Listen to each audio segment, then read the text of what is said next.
classe, bonsoir. Vous allez bien?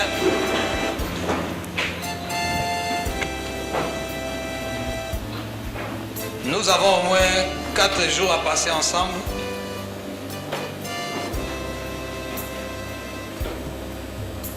Nous essayerons de partager un message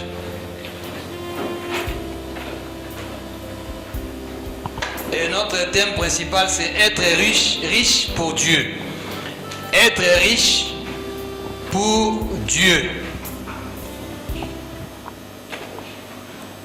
C'est vrai que l'Église s'est renouvelée.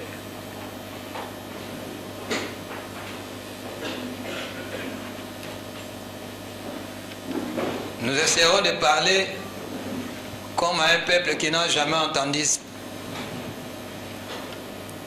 ou qui n'a jamais reçu ces messages. Il y a beaucoup de choses à dire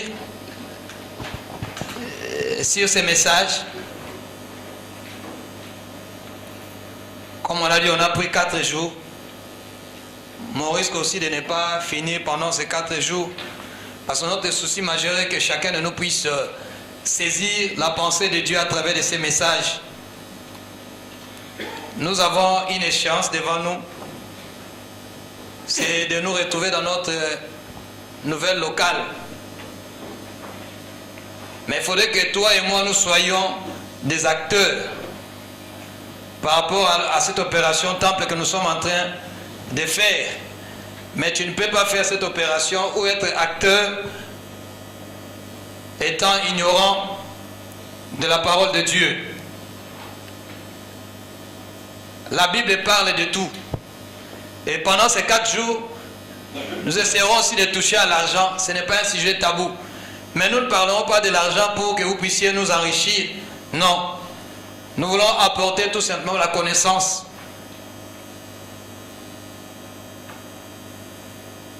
Et tous ces jours-ci, nous sommes en train de partager sur l'offrande. Mais nous, notre texte de base, c'est dans le livre de Genèse. Aujourd'hui, on va essayer d'introduire. Il y a beaucoup de sous-thèmes. Nous donnerons beaucoup de sous-thèmes. Mais il y a d'autres sous-thèmes qui risqueront de ne pas être abordés. Nous verrons comment, où le Seigneur va insister pour que nous puissions en parler ensemble. Je répète, notre thème principal, le thème de notre séminaire, c'est être riche pour Dieu. Et nous avons tiré ces thèmes du livre de Luc au chapitre 12. Apparemment l'écran ne fonctionne pas. Dans le livre de Luc au chapitre 12 verset 21, là-bas le Seigneur Jésus-Christ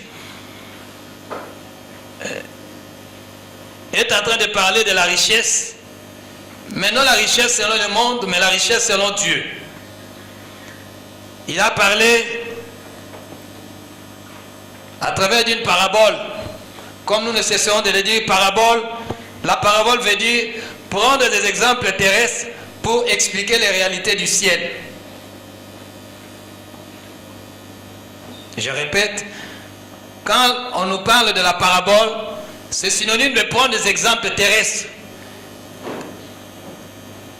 pour expliquer les réalités du ciel. Parce que personne d'entre nous est déjà allé au ciel. Alors tu ne peux pas comprendre le ciel ou les choses du ciel si tu ne saisis pas les choses de la terre. C'est pour ça que Christ, quand il parlait, il utilisait souvent des exemples terrestres. Quand il parlait aux pêcheurs, il utilisait l'exemple de la pêche. Quand il parlait aux cultivateurs, il utilisait les exemples de l'agriculture pour expliquer les réalités du ciel. C'est pour ça que la Bible nous dit, la nature elle-même ne vous enseigne-t-elle pas? Ça veut dire qu'il y a beaucoup de choses du ciel, nous les comprenons à travers les réalités terrestres. Et à travers de cette parabole, Jésus-Christ a fait allusion à un riche qui n'était pas riche pour Dieu, mais il était riche pour lui-même.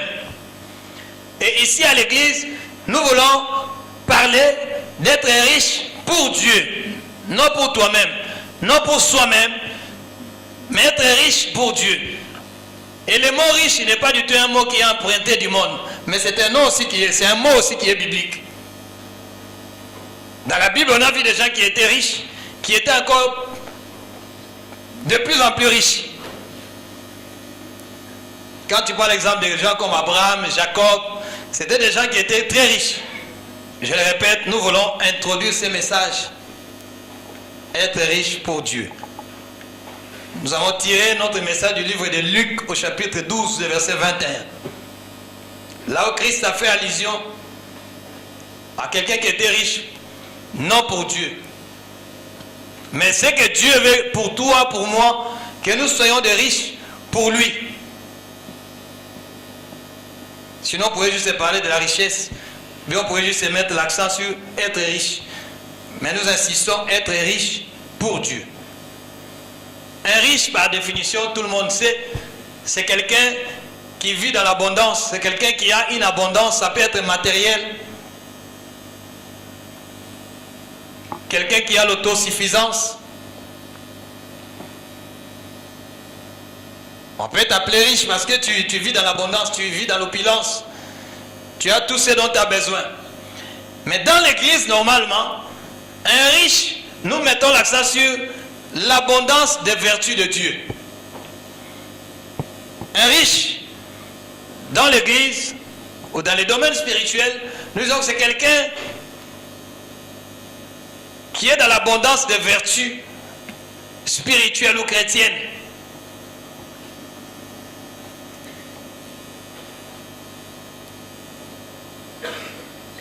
Et nous allons exploiter notre verset de base, où il y a au moins 3 versets qu'on peut exploiter. Ou bien nous prenons seulement les 2 versets dans le livre de Genèse, au chapitre 8, le verset 22. Et puis nous prendrons 2 Corinthiens, chapitre 8, le verset 1 au verset 7. Ce sont ces 2 chapitres de base que nous allons exploiter. Donc comme je disais tout à l'heure, aujourd'hui c'est l'introduction. Nous introduisons ces messages à travers de ces 2 passages. Ce sont nos passages clés qui vont nous permettre d'exploiter ces thèmes, être riche pour Dieu. J'ai dit Genèse, chapitre 8, le verset 22.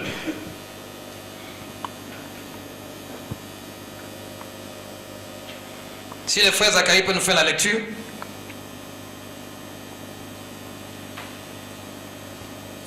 Genèse chapitre 8, verset 22. Tant que la terre subsistera, le sémail et la moisson, le froid et la chaleur, l'été et l'hiver, le jour et la nuit ne cesseront point. Ici, c'est un principe que nous sommes en train d'exploiter. Dieu, c'est un Dieu de principes. Merci. Dieu, c'est un Dieu de principes. Avec un peu de recul, nous sommes rendus compte que même la Bible que nous utilisons, la Bible, tu peux dormir avec la Bible. Tu peux réciter la Bible. Mais si tu ne comprends pas la Bible, cette Bible ne peut rien t'apporter. Mais c'est un livre qui est rempli de principes. Et le Dieu que nous prions, c'est un Dieu de principes. Même le monde qui nous entoure est régi par les principes divins. Ce monde est régi par les principes de Dieu. Et ici, c'est un principe fondamental. Il a dit, tant que la terre subsistera. Vous voyez, ça fait partie des principes. Comme aujourd'hui, on peut dire, pour construire une maison, il y a un principe, tu ne peux pas du tout commencer à construire par le toit. Il faut commencer par la fondation. Ça, c'est un principe. Et Dieu aussi, il nous a donné ces principes. Il a dit, tant que la terre subsistera, les semailles et la moisson, le froid et le chaud, l'hiver et l'été, ce sont des choses qu'on ne peut pas du tout changer. Tant que la terre subsistera, il y aura toujours le chaud et le froid. Il y aura la nuit et le jour. Il y aura l'été et l'hiver. Ça, ce n'est pas un principe qu'un homme a donné. Parce que l'Église est régie par les principes de Dieu. Tant que la terre subsistera. Ici, il y a une nuance. On n'a pas dit que la terre va rester éternellement. Mais tant que la terre subsistera, avant que le Seigneur décide autrement, tant que la terre subsistera. C'est comme aujourd'hui, on peut dire que c'est un principe de Dieu. Aucun médecin a programmé le changement de la morphologie du corps humain. Aucun médecin l'a programmé. Aucun. Mais nous remarquons seulement quand quelqu'un commence à atteindre l'âge de l'adolescence, son corps commence à changer. Ça, c'est un principe de Dieu. C'est un principe de Dieu. Les hommes peuvent constater, ah, peut-être non, il a eu son adolescence très tôt. C'est une adolescence précoce. Mais c'est un principe de Dieu. Que toute personne qui passe par l'adolescence, son corps va changer. Ce n'est pas toi qui vas le changer. Non plus moi. Et nous, en tant que chrétiens, en tant qu'Église, nous devons fonctionner selon les principes de Dieu. C'est très très important. Et ce Dieu-là veut amener l'équilibre dans nos vies. Vous savez, le Dieu que nous prions, comme j'avais dit l'autre fois, c'était un Dieu de priorité, c'était un Dieu d'équilibre. Dieu amène l'équilibre dans la vie d'une personne. Et un Dieu, j'ai dit, de priorité, d'équilibre. Et ça fait partie aussi des principes divins. Et c'est un Dieu d'ordre. Il y a un ordre que Dieu a mis en place.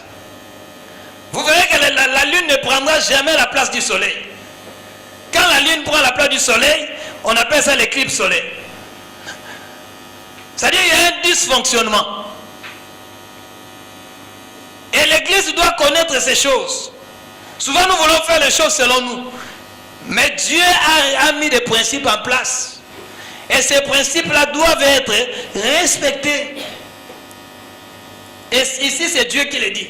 Tant que la terre subsistera, personne ne pourra changer cette loi. En d'autres termes, c'est une loi. Ce principe est une loi. Une loi qui est faite par Dieu lui-même. Et je crois que toi et moi, nous sommes en train de le vivre.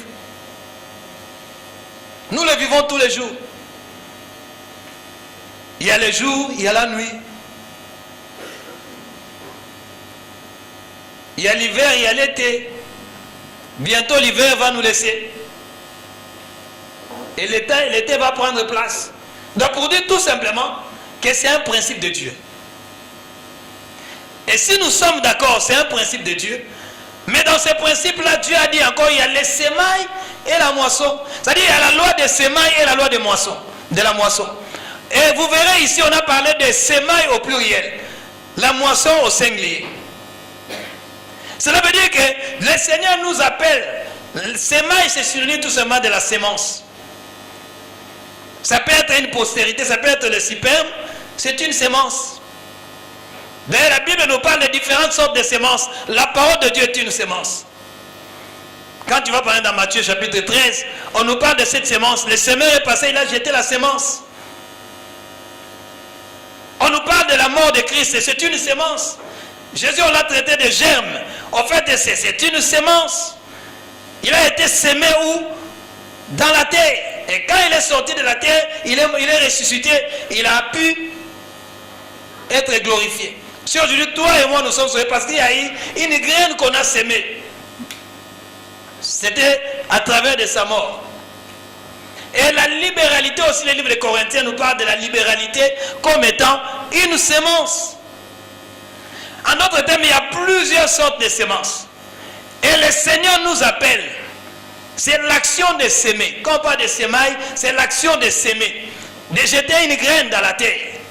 Et quand on jette une graine dans la terre, ça finit toujours par germer, ça finit toujours par pousser. Mais ici, on dit, c'est une loi. Sémaille, je répète, au pluriel. Mais la moisson, on a parlé de ça au singulier. Et notre message est basé sur ces principes-là de sémaille et de la moisson. Donc il n'y a pas la moisson sans semaille. Ça n'existe pas. C'est pour ça qu'on a parlé tout à l'heure, il y a le froid et le chaud. Il y a aussi les semailles et la moisson. Et là-bas, on est en train de nous encourager à s'aimer tout le temps. Parce que les semailles sont pluriels. C'est une loi. Tu ne peux pas être enfant de Dieu et tu n'appliques pas cette loi-là. C'est inconcevable. C'est vraiment inconcevable. Il faut que ça soit clair dans l'esprit de tout un chacun de nous. Que c'est un principe. Et ces principes-là doivent être appliqués par chaque enfant de Dieu. Et vous verrez même à la longue, nous verrons même les païens. Les païens ont compris ces principes. Et quand ils appliquent ces principes dans leur vie, ça marche. Parce que les principes de Dieu marchent toujours. Ça ne dépend ni des hommes. Ça n'a rien à voir avec les hommes. Genèse 8, 22. C'est un principe de Dieu.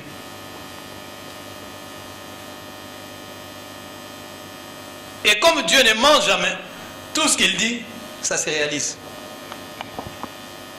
Ça se réalise. Mais souvent, nous nous trompons. J'aime bien le dire, quand on prend un verset, on le sort de son contexte, il devient un prétexte. Et souvent, nous nous trompons. Dans chaque domaine de la vie, il y a des principes à respecter. Ne confondons pas les choses. Et toi et moi, nous devons aussi pratiquer ces choses. Nous devons appliquer ces principes dans nos vies.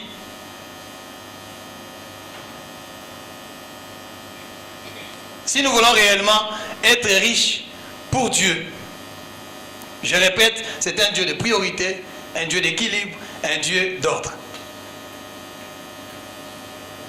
Même dans notre manière de fonctionner, Dieu veut que nous puissions connaître quelles sont ses priorités. Ça, c'est mon verset préféré de l'abbé Matthieu 6, 33. Il dit, recherchez premièrement le royaume et la justice de Dieu. Et toutes ces choses vous seront données par-dessus tout. Vous voyez, ça, c'est l'ordre de priorité de Dieu. Nous avons tous des besoins, comme j'ai souvent l'habitude de le dire, nous avons tous des besoins. Mais c'est que Dieu veut te faire comprendre. Il veut me faire comprendre et que je puisse connaître l'ordre de priorité. Je peux avoir besoin d'une chemise. Mais si je n'ai pas mangé, je préférerais d'abord acheter à manger. La chemise viendra après. Ça ne fait pas partie des priorités. Nous ne vivons pas pour les manger, mais nous mangeons pour vivre. Il y a une nuance. Tu ne vis pas pour les manger. Mais la nourriture te permet de vivre. Tu peux remettre même l'ancien habit que tu as acheté il y a 10 ans. Mais pour les manger, il faut que tu manges. C'est un Dieu de priorité. Et c'est très, très, très, très important. Ici, d'ailleurs, si nous exploitons ces versets de Genèse chapitre 8, il faut remonter un peu plus haut. Nous voyons là-bas, Dieu est en train de donner ses principes suite à un fait. Dieu n'a pas mis ses principes à place pour rien. Mais c'était suite à un fait. Le cœur de l'homme était tourné vers le mal. Et Dieu a jugé bon de détruire la terre par les déluges. L'histoire que tout le monde connaît. Il a choisi un homme qu'on a appelé Noé. Il lui a demandé de construire un grand bateau. Et Noé a construit cette arche. Mais après la pluie s'est abattue sur la terre. Il y a eu seulement Noé et sa famille et les animaux qui ont été sauvés. Mais entre-temps, la pluie avait détruit la terre. Une grande pluie. Mais après Noé, il avait des signes. Dieu lui a fait comprendre, maintenant tu peux sortir du bateau. Mais quand Noé est sorti du bateau, ça veut dire qu'ils ont été sauvés. Vu qu'ils ont été sauvés du déluge, Noé a été reconnaissant. Et le dernier message que j'avais prêché ici, c'était sur la reconnaissance. Aujourd'hui, le monde est dépourvu de reconnaissance. Mais Noé, personne ne lui a dit, Noé, maintenant il faut faire quelque chose. Non, Noé a été reconnaissant. Comme il a été obéissant à Dieu, après être sauvé, lui et sa famille, Noé a dit, je dois faire quelque chose. Vous verrez que c'était pour sa première fois. Noah a élevé un autel. Là où il devait offrir des holocaustes à Dieu. Là où il devait offrir, comme on nous a rappelé tous ces jours-ci, l'offrande. Noah a construit l'autel. Et quand il a construit l'autel, il est allé offrir toutes sortes d'holocaustes. Et vous verrez, la Bible nous dit, je ne sais pas si le verset 21, là-bas la Bible nous dit, Dieu a senti l'odeur. Oui. En d'autres termes, Dieu a agréé l'offrande de Noé.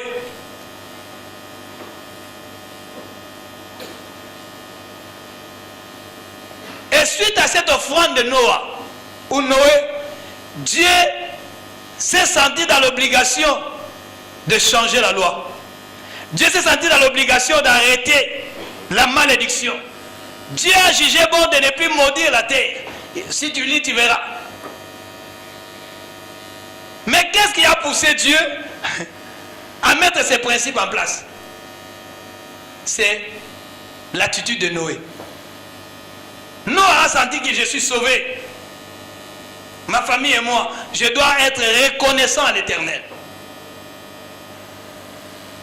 Quelqu'un qui veut être riche pour Dieu doit avoir la notion de la reconnaissance. Je dis aujourd'hui, je suis en train d'introduire, ok? Tu dois avoir la notion de la reconnaissance. Parce que ta reconnaissance va te pousser à poser un acte. Il ne faudrait pas que les gens qu'on puisse vous bousculer. Non, il faut comprendre ce que Dieu est en train de faire avec Dieu. C'est très important. Nous répétons souvent cette dicton, ne m'apprends pas seulement à manger les poissons, mais il faut aussi m'apprendre à les pêcher. Parce que les jours que toi tu ne seras pas là, moi-même j'irai à la rivière, je vais pêcher mon poisson. Noé a été reconnaissant. Combien aujourd'hui, combien d'entre nous aujourd'hui sommes-nous reconnaissants à l'égard de l'Éternel? Personne n'a dit à Noé va faire ça. Mais il s'est senti poussé. C'est pour ça qu'il faut avoir une histoire avec Dieu. Il faut avoir une histoire. Quand tu as une histoire avec Dieu, pendant que les hommes sont en train de parler, toi tu fais comme si tu n'entends rien, tu fais le sourd d'oreille. Parce que tu as une histoire. Et quand tu as une histoire avec lui, tu réalises ce que Dieu a fait dans ta vie. Tu as l'élan du cœur pour aller offrir quelque chose à Dieu. Ça, en fait, tu ne le fais pas parce que les hommes ont dit de le faire. Mais tu sens un élan du cœur. Tu sens un élan. Et rien ne peut arrêter cet élan-là. Parce que tu as une histoire avec Dieu. Es-tu sauvé, oui ou non? Si réellement tu es sauvé, frère, l'élan du cœur doit se manifester. Tu dois avoir un élan du cœur. Tu dois comprendre que non, maintenant, qu'est-ce que je peux faire à Dieu? Qu'est-ce que je peux lui offrir? Par rapport à ce qu'il a fait pour moi. Pendant que toi, tu es en train d'écouter la parole, il y a des gens maintenant, ils sont en train de se chamailler. Il y a des gens qui sont en train de commettre des choses abominables. Mais toi, Dieu il t'a préservé de toutes ces choses. Qu'est-ce que tu peux lui offrir? Ah, donne, il te sera donné. Non, ça c'est très très bas. Mais il faut comprendre tout simplement.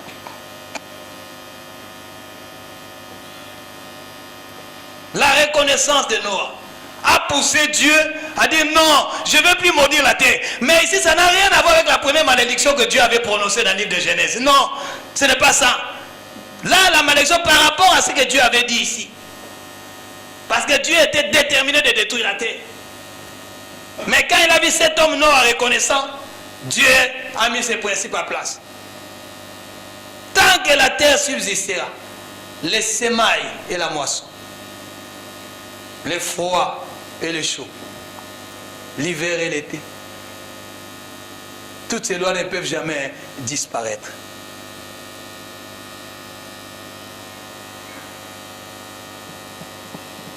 Si tu saisis, tu comprends comment Dieu fonctionne, frère. Ma soeur, rien ne peut te retenir. Je te dis rien.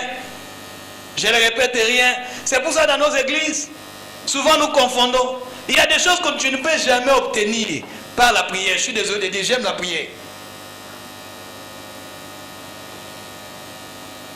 J'aime la prière. Mais il y a des choses, tu ne peux pas obtenir ça par la prière. Il suffit seulement de respecter les principes, tu as la chose. Même si vous dites pas amen, c'est votre problème. Moi, dans mon cœur, ça dit amen. Voyez? Il y a des choses, tu peux aller prier pendant 40 jours, tu ne l'auras pas. Mais si tu mets les principes à place, comme Dieu est derrière ces principes, il te l'accorde.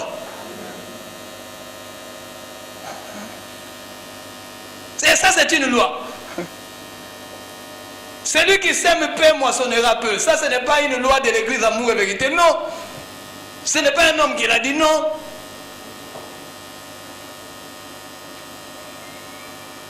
Mais c'est un principe divin. Comme nous sommes là, s'il faut faire la comptabilité de l'église, on ne va pas commencer à faire il n'y aura pas la comptabilité. Ça ne va pas se faire. Nous avons besoin d'un comptable pour ça.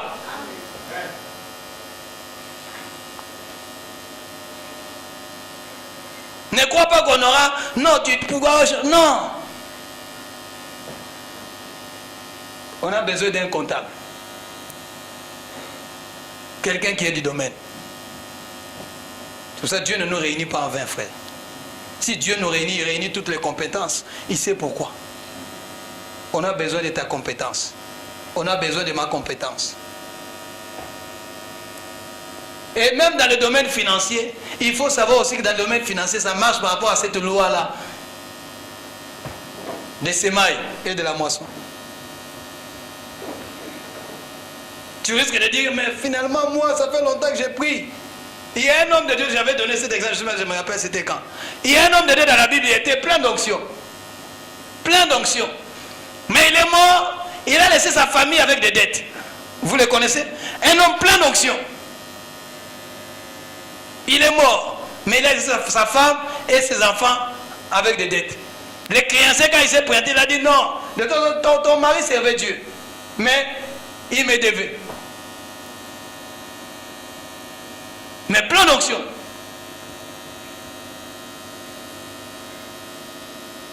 Là, on nous fait comprendre qu'il y a les domaines financiers à respecter aussi. D'ailleurs, tu dois t'estimer parce que nous ne te parlons pas de ça pour piller ton argent. Non.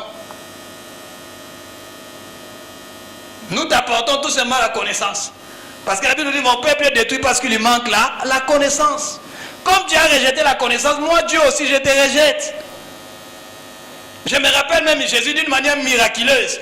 En tant que fils, quand tu es dans le livre de Matthieu, chapitre 17, on nous parle de comment Dieu a fait d'une manière miraculeuse. Il a sorti Christ et Jésus d'une situation compliquée. Mais il avait l'onction, Jésus. Il avait l'onction. Mais quand on lui a demandé de payer l'impôt, dans Matthieu 17, Jésus a fait oh, Shabayo Babo. L'impôt est descendu. Non. Mais Jésus a demandé à ses disciples, allez dans la mer, jetez l'hameçon et vous allez pêcher un poisson. Ils sont allés pêcher un poisson et à travers ces poissons, dans la bouche de ces poissons, il y a eu 4 grammes pour payer l'impôt. Mais il n'a pas fait de portion magique. Non. En fait, parce que Christ connaissait les principes de Dieu. En ce qui concerne les finances, il ne fallait pas du tout procéder autrement. Ça fait partie de cette loi-là de semailles et de la moisson. Il y a d'autres serviteurs qui condamnent Dieu. Mais moi, ma vie financière, ça n'évolue pas. Ce n'est pas la faute de Dieu, c'est ta faute à toi. Il faut maintenant que ça change, frère. Ce n'est pas parce que tu sers Dieu. Non, ça n'a rien à voir. Il faut apprendre à aimer cette loi, même si ça peut faire mal, mais il faut aimer cette loi-là. C'est un principe. Ça ne vient pas des hommes. Ça ne vient pas des hommes. Mais c'est un principe.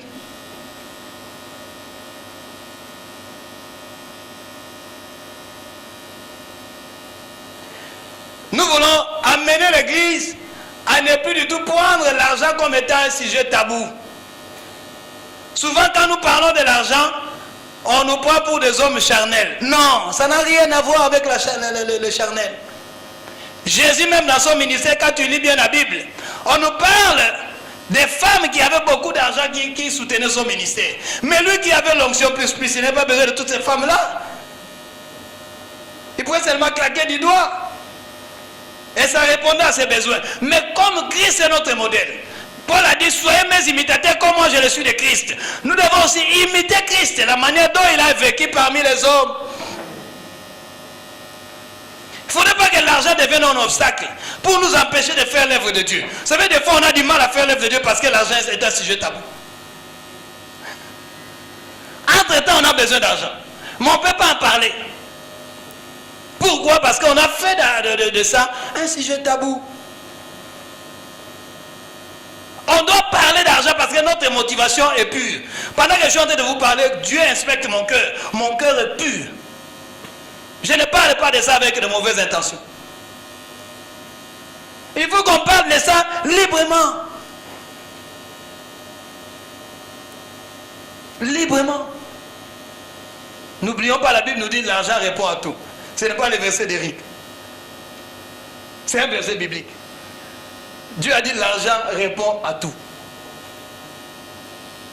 Donc par rapport aux besoins des hommes, on a besoin d'argent.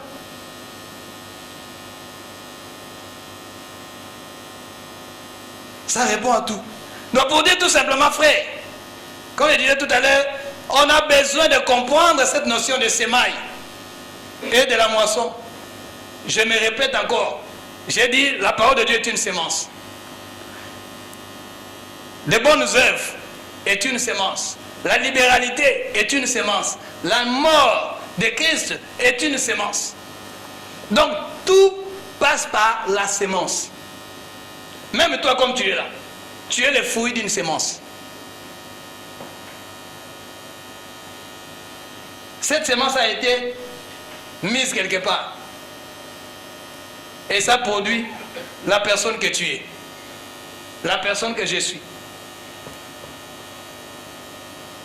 Donc nous avons besoin de comprendre cette notion pour bien évoluer dans ce que nous sommes en train de voir ensemble.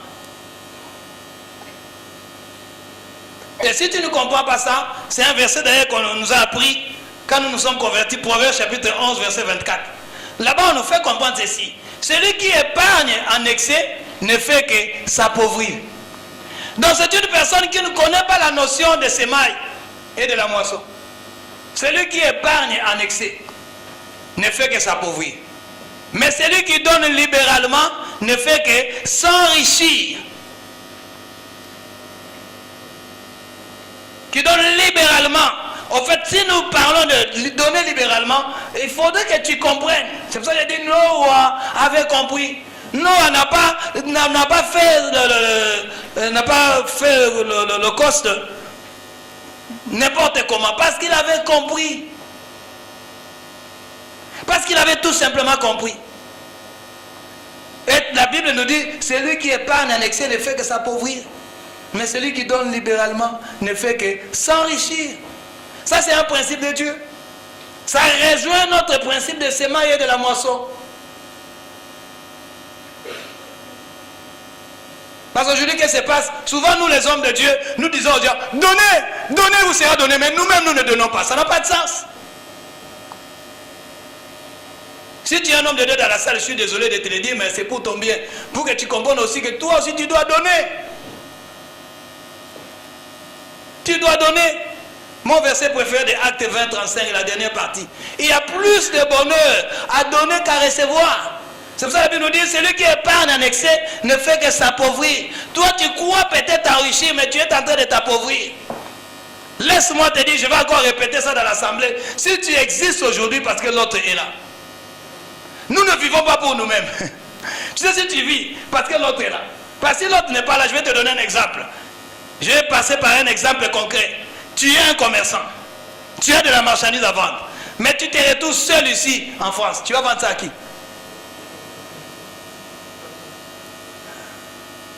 Tu vis parce que l'autre est là. Être riche pour Dieu. Si l'église comprend cette notion, frère, il y a des choses qu'on va faire ça même gymnastique. Ça même, c'est poser beaucoup de questions. Parce que tu es comme un Noé qui a compris que Dieu m'a sauvé du déluge. Et moi-même, avec l'élan du cœur, je vais lui offrir l'Holocauste. Et en offrant l'Holocauste, Dieu sent l'odeur. Parce qu'il y a, on peut parler de beaucoup de choses comme le bien-aimé l'ont fait avant moi. il y a des offrandes qui sont agréables à Dieu. Mais il y a aussi des offrandes que Dieu n'agrée pas. Quand nous remontons dans Genèse chapitre 4, vous connaissez l'histoire de Caïn et Abel. Les deux sont allés offrir. Mais c'est l'offrande d'Abel qui a été agréée par Dieu. Donc pour dire que nous ici, nous ne voulons pas que vous restiez seulement des hommes charnels, des hommes matériels. Non. C'est le spirituel qui enfante le physique. Donc d'abord nous devons, je vais revenir sur ça. Pas je dis aujourd'hui c'est l'introduction. Pour te dire tout simplement, frère, il y a des offrandes que Dieu n'agrée pas.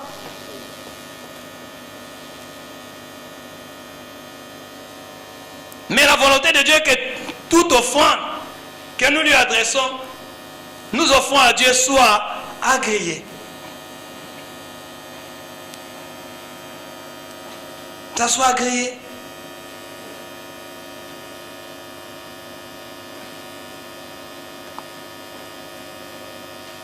Quand nous prenons maintenant notre deuxième verset de base, 2 Corinthiens chapitre 8, verset 1 à 7 ou 1 à 8 comme vous voulez. À partir du verset, on peut lire du verset, à partir du premier verset, mais prenons le temps, lisons à partir du verset 4. Est-ce qu'on a compris déjà la partie de sémailles? L'introduction sur les sémailles. Ok? Non, lis-nous le verset 4 à 8. Mais nous notons 1 à 8 pour une bonne compréhension. 2 Corinthiens chapitre 8, verset 4 à 8. Nous demandons avec de grandes instances la grâce de prendre part à l'assistance destinée aux saints.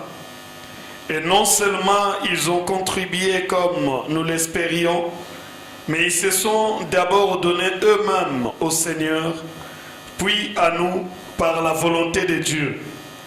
Nous avons donc engagé Tite à acheter chez vous cette œuvre de bienfaisance comme il avait commencé. De même que nous exceller en toutes choses, en foi. De même que nous excellons ou bien nous exceller? De même que nous exceller. Oui. De même que vous excellez en toutes choses, en foi, en parole, en connaissance, en zèle, à tous égards, et dans votre amour pour nous, faites en sorte d'exceller aussi dans cette œuvre de bienfaisance. Je ne dis pas cela pour donner un ordre, mais pour éprouver par l'exemple du zèle des autres la sincérité de votre amour. Amen. Amen. Vous voyez, on essaye maintenant de commencer par les versets 8 ou 7 pour remonter.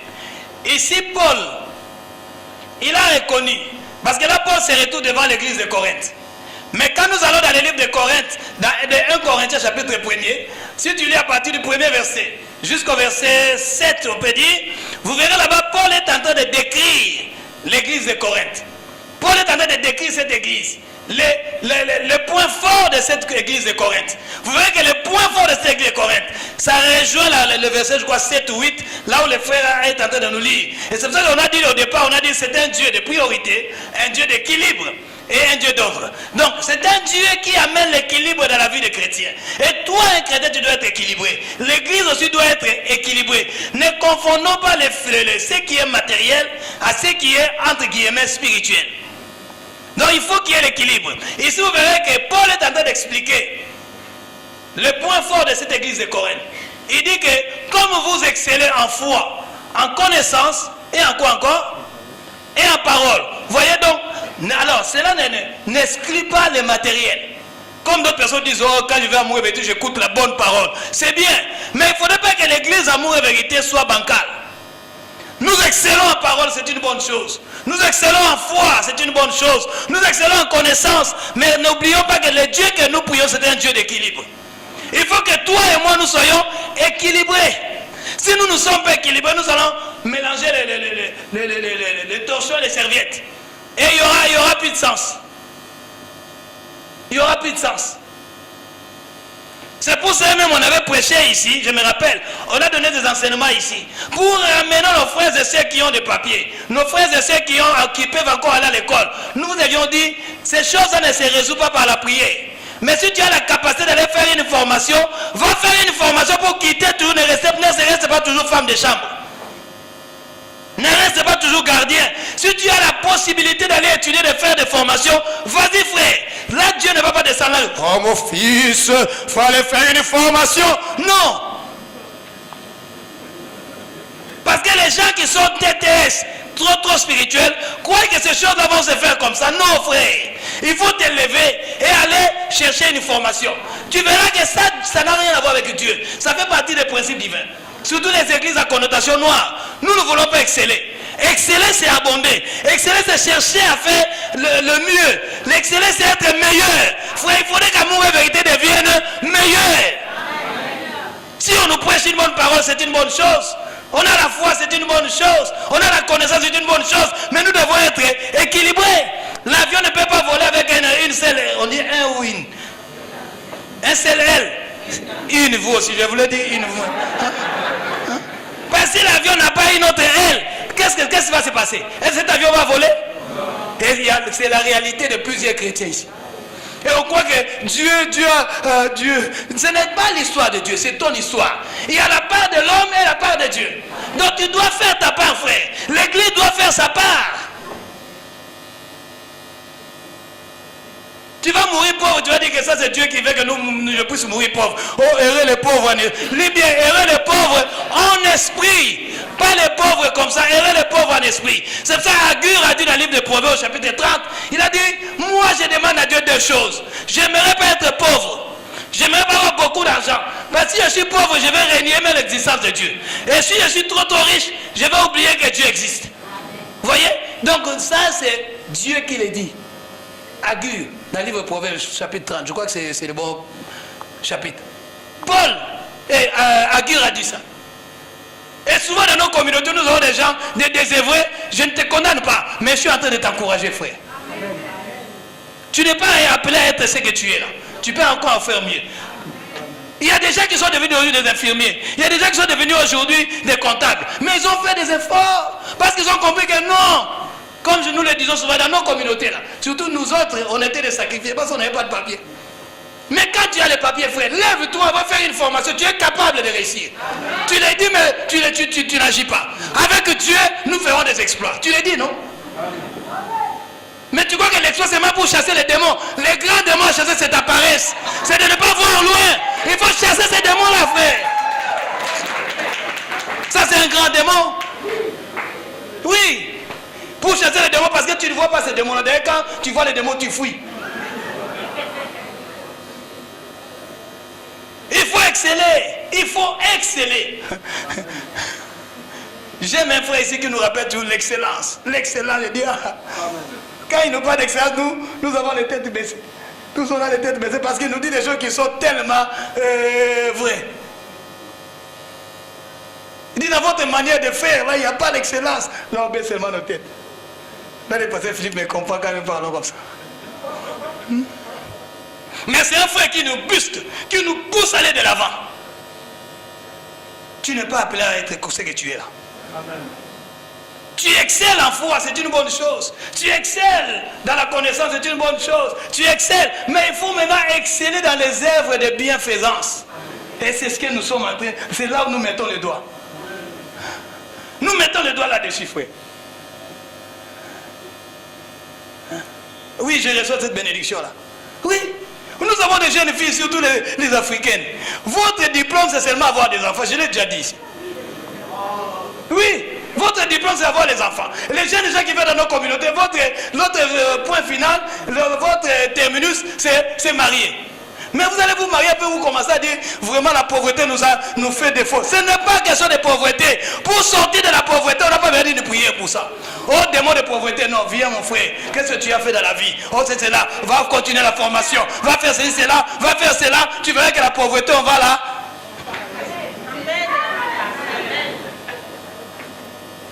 Oui, nous sommes de bénédiction, frère. On a encouragé plusieurs bien-aimés. Quand nous voyons ces bien-aimés aujourd'hui avec les formations, on est content. Vous savez, quand il y a même des formations, ouvre ton agenda. Les gens que tu n'appelais pas en Afrique, tu commences à appeler en Afrique là-bas. Parce que l'homme est en Afrique, ou la femme est en Afrique. Alors, et Dieu alors? Ah non, frère. Dieu est plus que cet homme-là. Dieu est plus que cette femme. Si réellement tu le connais, frère, tu dois bouleverser ton agenda. Je suis venu ce matin pour te pousser à bousculer ton agenda, frère, à changer tes programmes. Tu ne peux pas mener cette vie-là que Dieu t'attend de mener. C'est une vie médiocre. Physiquement, peut-être que tu es béni physiquement, mais spirituellement, tu es médiocre. Spirituellement, tu es mort. Spirituellement, tu n'évolues pas. Tu es sec. Mais il faut que ça change, frère. Le Seigneur t'appelle. Il dit, approche-toi de moi. Je vais m'approcher de toi. Moi, je me dis toujours, aujourd'hui, si je laisse la vie chrétienne, je ne m'approche pas de Dieu, que je vais faire encore. Je vais me sentir malheureux. Je vais me sentir triste. Ma joie, je la trouve auprès du Seigneur. La joie de l'Éternel est notre force. Il nous fortifie, frère.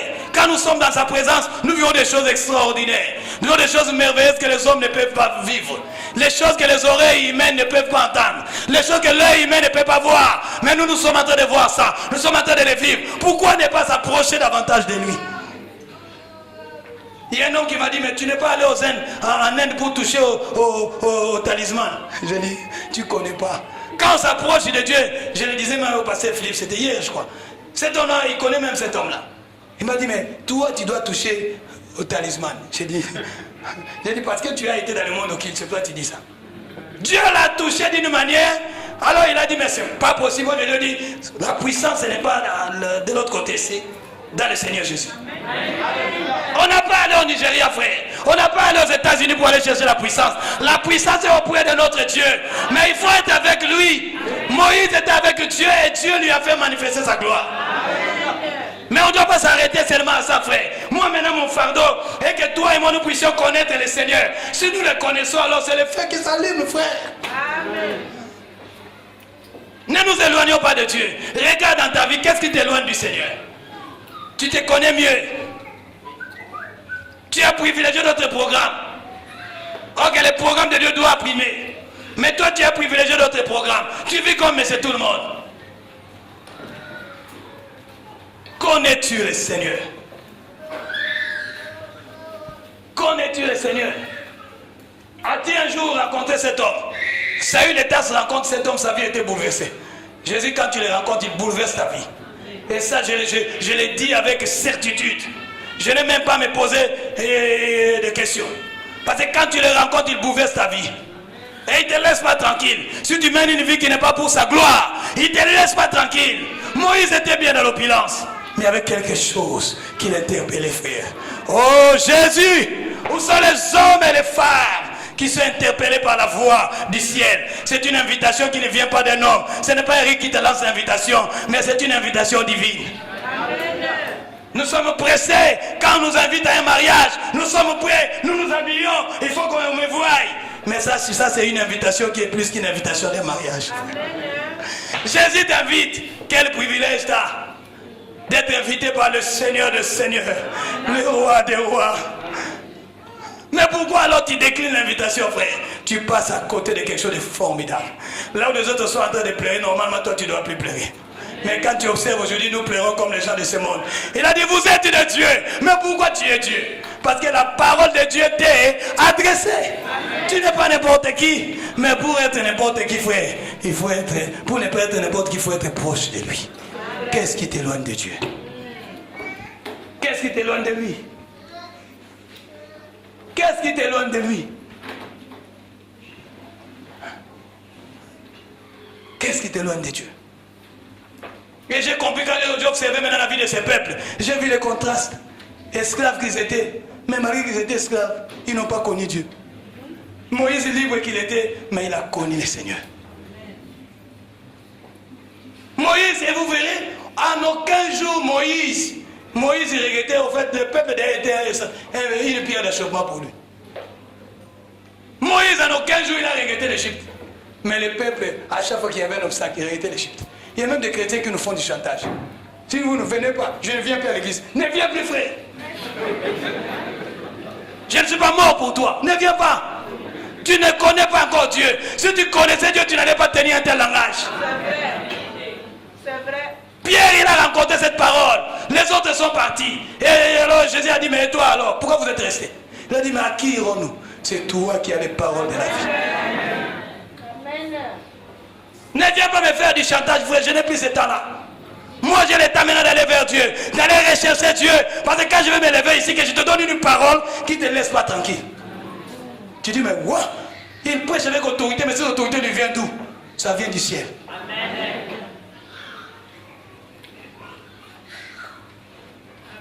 Comment nous, l'église, nous pouvons rester comme ça? Tu ne peux pas vivre comme monsieur tout le monde, je le répète, et je le répéterai toujours. La force de l'église, c'est de sortir d'eux. Quand on sort, il y a la puissance qui nous accompagne. Il faut sortir du monde pour voir la main de Dieu nous accompagner, frère. Il est très très jaloux de nous. Il a dit, je suis jaloux de vous à cause de l'esprit que j'ai fait habiter en vous. As-tu déjà cet esprit-là? Point d'interrogation. Parce que l'Esprit de Dieu va te pousser à aimer Dieu. L'Esprit de Dieu va te pousser à aimer les choses de Dieu. L'Esprit de Dieu va te pousser à aller au-delà de ce que la chair aimerait bien faire.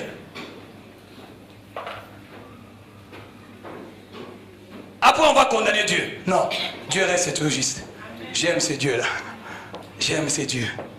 La justice et l'équité sont la base de son trône. C'est un Dieu qui est juste. S'il veut te justifier, frère, il te justifie correctement.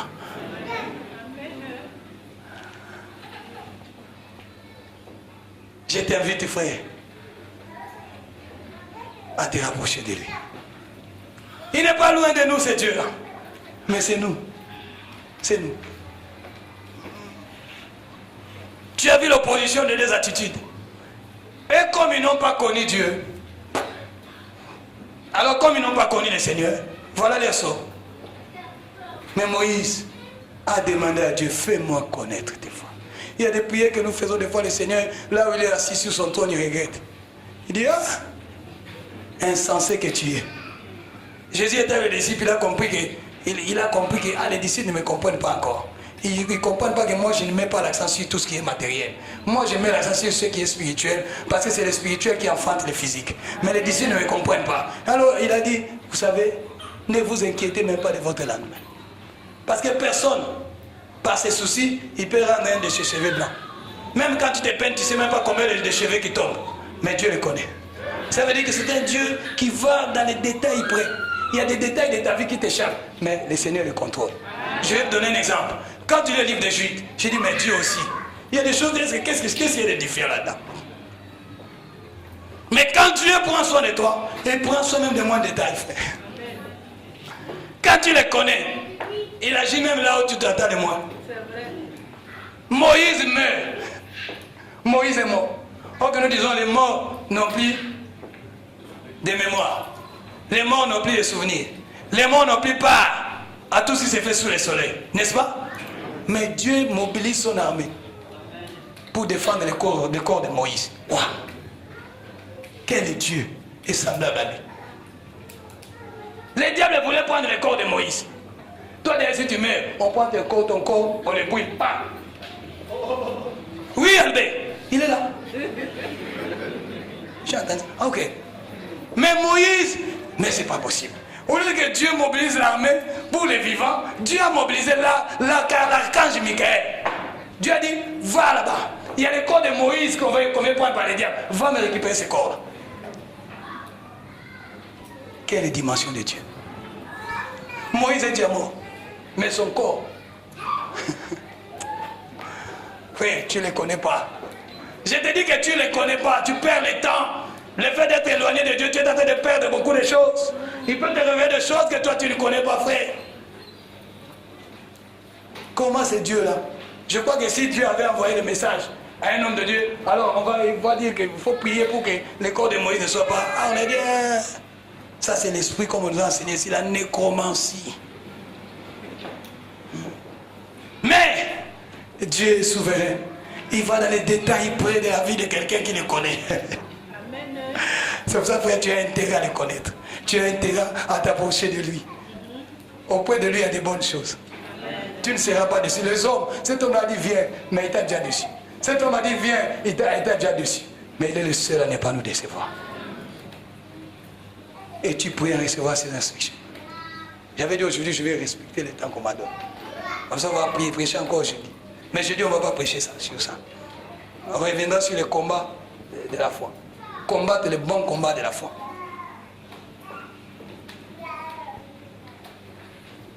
Cherche à t'approcher de lui. L'invitation t'est lancée. C'est un Dieu qui est simple. Il se manifeste dans la simplicité. Il n'est pas compliqué. C'est nous qui sommes compliqués. Les hommes sont tellement compliqués. Et essaie de reprendre. On avait mis l'accent sur l'amour de Dieu, la puissance et les c'était l'amour de Dieu, la puissance. Bref.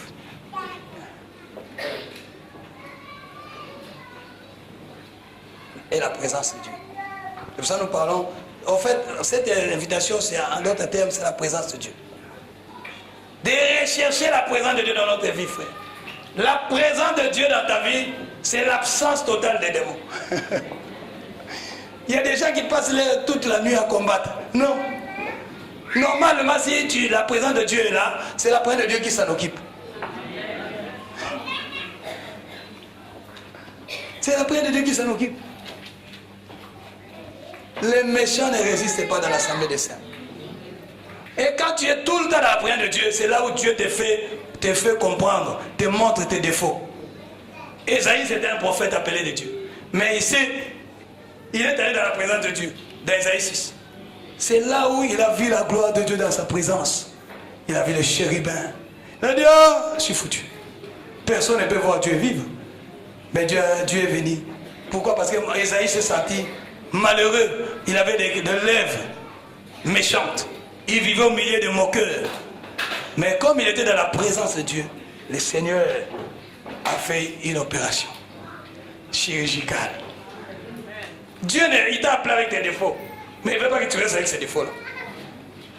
Il dit, viens à moi tel que tu es. Viens. Si réellement tu viens avec sincérité du cœur, il faut que le monde qui t'entoure voit effectivement que le Seigneur est passé par là. Lui, il ne peut pas passer quelque part et ne pas laisser de traces. Si Jésus est passé dans ta vie, frère, il faut que les gens qui t'ont connu hier disent que, waouh, vous savez Moïse, Pharaon, en fait, Dieu a compris que mais c'est Moïse là, s'il rentre chez Pharaon, Pharaon va les prendre pour les petits-fils. Petit-fils, viens, arrête de faire tes grimaces à petit-fils. Dieu a dit, tu ne vas pas rentrer comme ça. Moïse est rentré chez Pharaon comme égal à lui. Parce qu'il rentrait comme un petit, Pharaon n'allait même pas perdre le temps avec lui. Pharaon n'allait même pas l'écouter. Les gens qui nous entourent doivent voir Dieu à travers d'eux. Arrêtons la distraction, frère. Arrêtons. Je répète pour résumer encore, pour revenir à ce que j'avais dit au départ. Le temps est grave. Le temps est grave, frère. Le temps est grave. Approchons-nous de lui. Il va s'approcher de nous.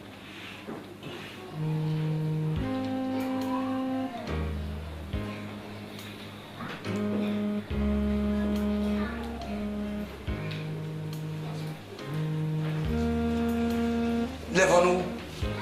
On ne va pas prier ici pour que tu retournes la présence de Dieu. Non. Aujourd'hui, c'est l'invitation qui t'est lancée. Va réfléchir sur ça. Parce que cette invitation est lancée par la parole.